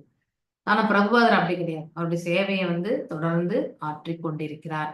எனது மெதுவான போக்கில் அவர் பொறுமை இழந்தது கிடையாது இல்லையா. எப்பவுமே அவர் ரொம்ப கேர்ஃபுல்லா செயல்பட்டிருக்கார். எங்கள் தொடர்பின் ஆரம்ப சந்திப்பில் கூட இந்த மனிதருக்குள் ஒரு உள் நிலைத்தன்மை வலிமை இருப்பதாக நான் உணர உறுதியாக நம்பினேன். அப்படின்னா அவருடைய மனசு யுக்த வைராகிய நிலையில் இருக்கிறத அவரால் ஓரளவுக்கு புரிஞ்சு கொள்ள முடிஞ்சது. அதை அசைக்க நீங்க எல்லாம் போலியம்மா அந்த 1000 கொடுத்துக்கீங்களா?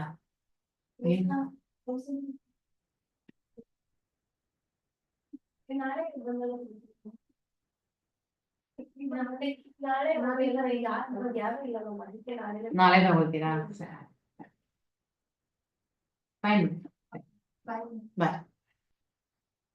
சோ ஒரு மனிதருக்கு உள்ள நிலைத்த தன்மை ரொம்ப முக்கியம். அதாவது நம்ம உள்ளுக்குள்ள நம்ம எப்பவுமே ஸ்டேபிளா இருக்கணும். உள்ளுக்குள்ள ஸ்டேபிளா இருந்தாதான் வெளியில நம்மளால நிலைத்த தன்மையை வெளிப்படுத்த முடியும். உள்ளுக்குள்ள நம்ம கன்ஃபியூஷனா இருந்தோம்னா வெளியிலுமே அதே மாதிரி டென்ஷன் தான் நம்ம வெளிப்படுத்தணும் இல்லையா. சோ வலிமை அவரிடத்துல அந்த வைராக்கியம் இருக்கிறத உணர முடிஞ்சது. நான் அதை அசைக்க மிகவும் கடினமாக இருக்கும். மேலும் இந்த ஆரம்ப எண்ணம் மிகவும் பரபரப்பான நாள் முழுவதும் மேலும் வலுப்படுத்தப்பட்டது. பல வகுப்புகள் சேர்ந்த 100 மாணவர்கள் சொற்பொழிவை கேட்க கூடியிருந்தார்கள். யாருடையது? பிரபுபாதர்கள்.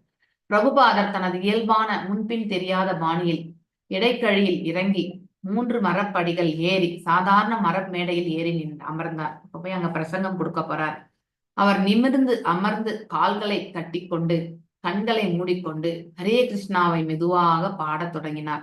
இல்லையா? அதுக்கு எப்படி இருக்கும் கேட்கறதுக்கு இல்லையா? பின்னர் அவர் நின்று ஒரு விரிவுரையாளர் அல்லது மைக்ரோபோன் இல்லாமல் பேசினார். பார்வையாளரின் கேள்விக்கு பதிலளித்தார். நிகழ்ச்சி 50 நிமிடங்களில் நீடித்தது. இதுல செல்ஃப் எக்ஸ்பிளனேட்டரி இல்லையா? ஒரு இடத்துல பிரசங்கம் கொடுக்கிறார், ரொம்ப அழகா. அவர் சங்கீர்த்தனம் பண்ணி அதுக்கப்புறம் பயமே கிடையாது பிரசங்கம் இல்லையா? எல்லாமே டைரக்ட் ஹிட். அடுத்த வகுப்பை சமிக்ஞை செய்யும் மணியுடன் திடீரென்று முடிந்தது. 50 நிமிஷம் முடிஞ்சது. ஆலன் லார்சன் அவர் சொல்றார், முதல் வகுப்பிற்கு பிறகு வளாக புல்வெளியில், அதாவது வெளியில லான் இருக்கும் இல்லையா, அந்த இடத்துல புல் தரையில ஒரு பெஞ்சில் வெளியே அமர்ந்த போது சுவாமிஜியுடன் ஒரு சிறிய உரையாடல் நடத்தினேன்னு சொல்லிட்டு யார் சொல்றார்? இந்த ஆலன் லாரன்ஸ் சொல்றார். அவர் நேரடியான உரையாடலில் ஈடுபடாத பெரும்பாலான நேரங்களில் அவர் தனது விரல்களில் பிரார்த்தனை மணிகளை நகர்த்தி ஒரு சிறிய பிரார்த்தனை செய்வார். அப்படின்னா பேசாதப்பெல்லாம் அவர் நாமஜபம் செஞ்சுட்டு இருப்பார் போல இருக்கு. அவர் குறுக்காக கால் போட்டு அமர்ந்தார். அப்படின்னா கால் மேல கால் போட்டு. நாங்கள் முன்னும் பின்னுமாக பேசிக் கொண்டிருந்தோம். எங்களை சுற்றியுள்ள மரங்கள் அழகாக இருப்பதாக அவர் கூறினார். இவை என்ன வகையான மரங்கள் என்று அவர் கேட்டார். அவை நிழல் தரும் மரங்கள் என்று பதிலளித்தேன். எல்லா மரமும் நிழல் தான் தரும் இல்லையா? பின்னர் அவை பழ மரங்களோ அல்லது கொட்டை மரங்களோ அல்ல, உணவை வழங்கும் மக்களுக்கு பயனளிக்கும் மிகவும் உணவை வழங்கும் மக்களுக்கு பயனளிக்கவும் மிகவும் மோசமானது என்று கூறினார். அதாவது இது ஏதோ மிஸ்டேக் இருக்கு, சம்திங். வழங்கவும் ஒண்ணுமே இல்ல, இதுல ஒண்ணு பழங்கள் எல்லாம் இருக்காது, வெறும் நிழல் மட்டும் தரக்கூடிய மரம். சோ அதாவது பயனளிக்க மிகவும் பயனளிக்கவும் போட்டிருக்கு. அதே சமயம் நல்ல மரமும் இல்லைன்னு. உணவை வழங்கவும் மக்களுக்கு பயனளிக்கவும் மிகவும் மோசமானது, ரெண்டுக்கும் மோசமானது. அப்படின்னா பழம் கொடுக்காது, எதுவுமே கொடுக்காது. அந்த விஷயத்துல அது இட் இஸ் யூஸ்லெஸ் இல்லையா? ஆனா அதே நிழவு, அதாவது உணவு வழங்குறதுல அது யூஸ்லெஸ். ஆனா ஒண்ணு விஷயத்துல நமக்கு நிழல் கொடுக்கறதுல மட்டும்தான் அது யூஸ்ஃபுல். அவ்வளவுதான். 1 மணிக்கு பிரபுபாதா மீண்டும் சொற்பொழிவு ஆற்றினார். சோ இன்னொரு மணிக்கு பின்னர் விரிவுரையில் கலந்து கொண்ட ஆசிரியர் குழுவில் உறுப்பினராக இருந்த டாக்டர் மோகன் சர்மா மற்றும் அவரது 16 வயது மகள் மினியுடன் டாக்டர் சர்மாவின் வளாக இல்லத்திற்கு சென்றார். சோ எங்க போறார்? அவருடைய ரூமுக்கு போறாங்க. பிரபுபாதர் சூடான பால் மற்றும் உலர்ந்த பழங்களை எடுத்துக்கொண்டு ட்ரை ஃப்ரூட்ஸும் கொஞ்சம் பழமும் எடுத்துக்கிறார். மேலும் டாக்டர் சர்மாவின் வேண்டுகோளின் பேரில் தனது வீட்டை ஆசிர்வதித்து தனது மக்களின் நெற்றியை தொட்டு ஆசி வழங்கினார். சுமார் 3 மணி அளவில் பேராசிரியர் லாரன்ஸ் அவரை பட்லருக்கு திருப்பி அனுப்பினார். சோ இந்த பிரசங்கங்கள் எல்லாம் முடிஞ்ச பிறகு அவருக்கு பாலும் அந்த ட்ரை ஃப்ரூட்ஸும் கொடுத்து உபசரித்து கௌரவிச்சு மீண்டும் அந்த பட்லர் என்ற பிளேஸுக்கு அனுப்பி வைக்கிறாங்க. சோ அந்த சுவாமிஜி தன்னை மொழிபெயர்ப்பு பணிகளுக்காக சில காலத்திற்கு வந்த ஒரு இந்திய அறிஞராக காட்டிக்கொள்வது போல தோன்றியது. நான் அவரை ஒருபோதும் ஒரு மிஷினரியாக நினைத்ததே கிடையாது இல்லையா? அதாவது ஒரு மதத்தில் சம்பந்தப்பட்ட செயல்கள்ல ஈடுபடக்கூடியவர் என்பதை நான் நினைச்சதே கிடையாது. சோ அப்படிங்கறது யாரு சொல்றாரு? ஆலன் லாரன்ஸ் சொல்றாரு. ஆனால் நாளடைவில் இந்த மனிதர் மீது எனக்கு ஒரு அன்பான பாசம் வளர்ந்தது. ஏனென்றால் அவர் மிகவும் அரிதான ஒரு நிலைத்த தன்மை மற்றும் அமைதியான வழியை கண்டறிந்த ஒரு நல்ல மனிதர் என்பதில் சந்தேகமில்லை.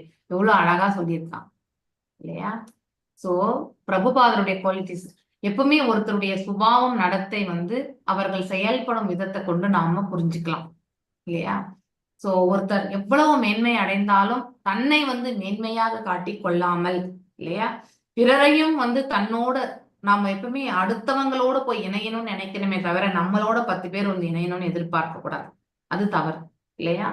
சோ நாம அடுத்தவங்களோட அதாவது ஒன்று கூடி இருந்து எந்த ஒரு சூழ்நிலையிலுமே மேன்மையான ஒரு செயல்ல நாம் ஈடுபடணும். அதுதான் உத்தமமான குணம் இல்லையா? அப்படி இங்கே நிலைத்த தன்மை அப்படின்னா ஒரு ஸ்டேபிள்னஸோட இருக்கார். அவருடைய செயல்கள்ல ஒரு ஸ்திரத்தன்மை செய்து காட்டியிருக்கார்.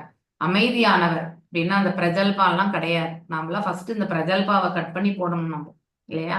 அதுதான் நம்மள கீழே தள்ளிட்டே இருக்கு எப்ப பாரு. சோ இவன் அப்படி பண்ணா அவன் இப்படி பண்ணா நம்ம கிட்ட சொல்லும் போது அது என்டர்டெயின் பண்றது, அதை பத்தி இன்னொரு கருத்து சொல்றது, அப்படி அவனுடைய பாவத்தோட நம்ம போய் சம்பந்தப்படுறது, இந்த மாதிரி செயல் தான் நம்ம பண்ணிட்டே இருக்கோம் இல்லையா? பென்சில்வேனியாவில் நடந்த சொற்பொழிவுகள் அமெரிக்காவில் பிரபுபாதரின் செய்தி எவ்வாறு பெறப்படும் என்பதற்காக முதல் வாசிப்புகளை அவருக்கு வழங்கின. பாஸ்டனில் உள்ள காமன்வெல்த் பியரில் அவர் தனது கவிதையில் கூறியிருந்தார். அந்த இடத்துல என்ன சொல்றாருன்னு, இந்த ஆழ்நிலை செய்தி அப்படின்னா தெய்வீகமான செய்தி அவர்களின் இதயங்களை ஊடுருவும் போது, அதாவது ஒருத்தருடைய மனசை வந்து ஊடுருவும் போது அவர்கள் நிச்சயமாக மகிழ்ச்சி அடைவார்கள். இது கரெக்டான வார்த்தை தான் இல்லையா? எப்ப நாம வந்து இறைவன் தாழ வந்து நாம் எண்ணுகின்றோமோ இல்லையா, அப்ப ஆழ்ந்திருந்து நாம எந்த திருத்தொண்டு புரிந்தாலும் நாம ஆனந்தம் அடைகின்றோம். இது ஒரு சில மொமெண்ட்ஸ் மட்டும்தான் நாம் அனுபவிச்சிருக்கோம், எப்பவுமே நிரந்தரமா கிடையாது. அதுவும் எப்ப வரும்னு சொல்ல முடியாது, எப்ப போகும்னு சொல்ல முடியாது. வந்திருக்கா உங்களுக்கு? எப்பயாவது நீங்க சங்கடத்தில் இருக்கும் பொழுது இல்லையா, ஸோ ஃபுல் டிவோஷனலா நீங்க ப்ரே பண்ணும் பொழுது, அப்ப சங்கடத்துக்காக நீங்க ஆரம்பத்துல வேண்டி இருந்தாலும் பிற்காலத்துல வரும்போது சங்கடத்துக்காக வேண்டி இருக்க மாட்டீங்க. சோ கடவுள் ஒருத்தர் மட்டும்தான் நமக்கு கடைசி வரைக்கும் இருக்காரு அப்படிங்கறது எண்ணி நம்ம வந்து அவர்கிட்ட வந்து அன்பை வந்து கண்டிப்பா வழங்குவோம். ஆரம்ப கட்டத்துல நமக்கு வந்து அந்த மாதிரியான ஒரு செயல்களை நாம் ஈடுபட்டிருந்தாலுமே பிற்காலத்துல வரும்போது நம்ம இறைவன் கிட்ட அன்பு கொண்டுதான் நம்ம செயல்பட முடியும். நமக்கு சுயநலம் கொண்டு நாம வந்து செயல்படுத்த முடியாது. சுயநலம் கொண்டு நம்ம அந்த ஆனந்தத்தை அனுபவிக்கவே முடியாது. சுயநலம் என்பது நமக்கு இன்னும் அழதான் வைக்கும், துக்கத்தை தான் கொடுக்கும். சுயநலத்திற்காக நாம் இறைவனிடத்துல நம்ம வேண்டும் பொழுது இன்னும் அழுது அழுது அழுது நம்ம வந்து ஒரு நிலை உண்டா இல்லையா? உண்டா இல்லையா? சுயநலம் படும்போது நம்ம கஷ்டம் வரும்போது நமக்கு மட்டும்தான் பிரபஞ்சத்துல கஷ்டப்பட்டு இருக்கோம்னு நினைச்சு இறைவன் முன்னாடி அழுதுன்னு இருப்போம் நம்ம இல்லையா? ஆனா ஆனந்தம் வருமா அதுல? கண்டிப்பா மனசளவுல ஆனந்தமே கிடையாது இல்லையா? ஆனா அதே வந்து நமக்கு இறைவனை தவிர வேறு யாருமே கிடையாது அப்படிங்கிற ஒரு எண்ணம் வரும்பொழுது நமக்கு துக்கம் இருந்தாலும் இல்லையா, அவரை எண்ணி இவர் மட்டும்தான் நமக்கு இருக்கார் அப்படிங்கறது வந்து எண்ணி நம்ம அவர்கிட்ட நம்ம பிரார்த்திக்கும் பொழுது இல்லையா, அங்கே இறைவனிடத்துல பிரார்த்தனை பண்ணக்கூடிய மனசு மட்டும்தான் இருக்கும். இது உணர்ந்திருக்கிறீங்களா? நீங்க எல்லாருமே கண்டிப்பா உணர்ந்திருப்பீங்க. சோ அப்போ இறைவன் தாழ் பணியும் பொழுது நமக்கு என்ன ஆகும்னாக்கா, இறைவனிடத்துல நம்ம அன்பு மட்டும்தான் பாராட்டணும், அதுதான் உயர்வான ஒரு செயல் என்று தோன்றுமே ஒழிய நம்முடைய சங்கடம் எல்லாம் வந்து கீழான நிலைக்கு மறந்து கூட போயிருப்போம். நம்ம போயிருப்போமா இல்லையா? அதுதான் ஒருத்தருடைய நிலைத்த தன்மை. பிரபுபாதரை காட்டிலும் நாம ஒண்ணு துன்பத்தை பெருசா அனுபவிக்கல இல்லையா? அவருடைய வாழ்க்கை ஃபேமிலியும் துன்பம் தான், பிசினஸும் துன்பம் தான். அதன் பிறகு அவர் அற வாழ்க்கையில வந்து ஈடுபட்ட பொழுது ஒவ்வொரு சூழ்நிலையிலுமே அவர் வந்து கஷ்டப்பட்டு தான் வந்தார். ஸோ அப்படி இருக்கும்போது எந்த ஒரு ஸ்டெப்புமே அவருக்கு வந்து சுலபமா அடைய பெறல. ஆனா ஒரே ஒரு நம்பிக்கை மட்டும் அவருக்கு இருந்தது இல்லையா? எப்பொழுதும் தன்னுடைய குரு மற்றும் இறைவன் இருவருமே தனக்கு எப்பவுமே இருக்காங்கன்ற அந்த உறுதி கொண்ட மனசு இருந்தது. அதுதான் ஒருத்தருடைய அரிதான ஒரு நிலைத்த தன்மை வந்து வெளிப்படுத்தும். அது அவங்க செயல்கள் சுபாவத்துல வந்து வெளியில வந்துடும். புரியுதா? ஒருத்தருடைய நடத்தை வச்சு அவங்களுடைய அவர் எந்த மாதிரி ஒரு குவாலிஃபைடு பர்சன் அப்படின்னா படிப்புல கிடையாது, அவருடைய கேரக்டர் வைஸ் அவர் எப்படிப்பட்ட மனிதர்னு நம்மளால சுலபமா புரிஞ்சுக்க முடியும். பௌதீகத்திலேயே புரிஞ்சுக்க முடியும். நம்ம ஆன்மீக தளத்துக்கு கூட போக வேண்டியதே இல்லை இல்லையா? ஒருத்தர் வந்து ரொம்ப பெருமைப்படுத்திக்கிறார் தன்னாக்கா அவருடைய பேச்சுல இருந்தே தெரிஞ்சுக்கும் இல்லையா? சோ ஒருத்தர் வந்து ரொம்ப அமைதியா இருக்காருப்பா அப்படின்னு அடக்கத்தோடு இருக்காருன்னா அவருடைய நடத்தையில இருந்து நமக்கு தெரிஞ்சு போயிடும். இது பேசிக் கிரைட்டீரியா தான். ஆனா ஆன்மீக தளத்திலிருந்து போகும்பொழுது அவருடைய உயர்வான நிலையை வந்து நம்மளால உணர முடியும். ஓகே, சோ பென்சில்வேனியா இதெல்லாம் முடிஞ்ச பிறகு அவர் வந்து அதாவது புறப்படும் நல்ல முதல் வாசிப்புகளை அவர் வழங்கினார். பாஸ்டனில் உள்ள காமன்வெல்த் பியரில் அவர் தனது கவிதைகளை கொடுத்திருந்தார். இந்த ஆழ்நிலை செய்தி அவர்கள் இதயங்களை ஊடுருவும் பொழுது அப்படின்னா அந்த அவர் பேசின பேச்சு வந்து ஏன்னா அவர் பேசுறது எல்லாமே வந்து ஆன்மீக சொற்பொழிவு தான். அது ஒருத்தருடைய ஹிருதயத்துல வந்து கண்டிப்பா வந்து ஒரு மாற்றத்தை வந்து ஏற்படுத்தி கொடுக்கும். அது உள்ள போனாதான் மாற்றமே கொடுக்கும். அவர்கள் நிச்சயமாக மகிழ்ச்சி அடைவார்கள், அதனால பேரானந்தம் அடைவார்கள். இதனால் வாழ்க்கையின் அனைத்து துரதிருஷ்டவசமான நிலைமையிலிருந்து விடுபடுவார்கள் என்று நான் நம்புகிறேன். கண்டிப்பா நாம் ஆனந்தம் பெறும் பொழுது நம்ம கிட்ட இருக்கக்கூடிய காம, குரோத, லோப, மோக, மதம், அக்ஷரம் எல்லாமே நீங்கும். ஒருத்தர்கிட்ட இந்த 6 வகையான அதாவது இந்த தீய பழக்கங்கள் இல்லைன்னாக்கா ஆட்டோமேட்டிக்கலி அந்த ஆன்மா வந்து பேரானந்தத்துல திளைக்கும். அப்போ கண்டிப்பா மகிழ்ச்சி என்பது அவங்களுக்கு இருக்கும். இப்போது இந்த கொள்கை உண்மையில் துறையில் போதிக்கப்பட்டது. அவர்கள் என்ன புரிந்து கொள்ள முடியும்? அவர்கள் ஆர்வமாக இருந்தார்களா? அவர்கள் சரணடைவார்களா? அப்படின்னு அந்த கூட்டத்துல வந்தவங்களை பத்தி சொல்லக்கூடிய கருத்து இது. நான் இன்றைக்கு இதோடு நிறுத்துறேன். பாஞ்சகல்பதாருபியஷ கிருபா சிந்துபியவச்ச பதிதனாம் பாவனேபியோ வைஷ்ணவேபியோ நமோ நமः. அனந்த கோட்டி வைஷ்ணவ விருந்தக்கு ஜெய். நாமச்சரிய ஹரிதாஸ் தாகூருக்கு ஜெய். ஹரே கிருஷ்ணா கிருஷ்ண கிருஷ்ண ஹரே ஹரே, ஹரே ராம ராம ஹரே ஹரே.